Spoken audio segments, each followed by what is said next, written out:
prayer exercises, application exercises.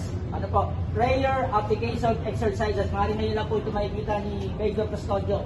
Pero kailangan po niyang makita, ano po, yung inyo pong isig, ang inyo pong gilas, ano po, sa paglilingkod sa bayan ng Taytay. Sapagkat ang paglilingkod sa bayan ng Taytay ay paglilingkod sa Diyos. Take my command.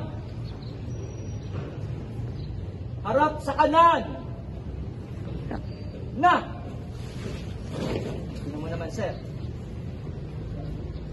Harap sa likod. Na.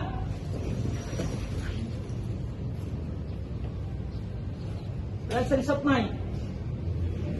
Do not anticipate the command. Harap sa kaliwa. Na. Harap sa likod. Na. Purihin ng Panginoon. Ang ating pong pag-aaralan po ngayon ay patungkol po sa inyong pong ginawa. Ang tawag po natin doon ay prayer application exercises.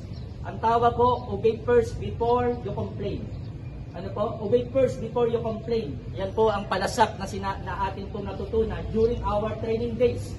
Obey first before you complain. Do not anticipate the command.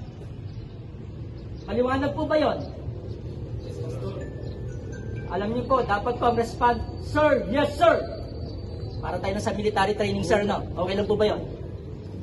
Ulitin mo natin. Is that clear? Sir, sir. Is that clear? Sir, sir. Ang Taytay PNP ay snappy.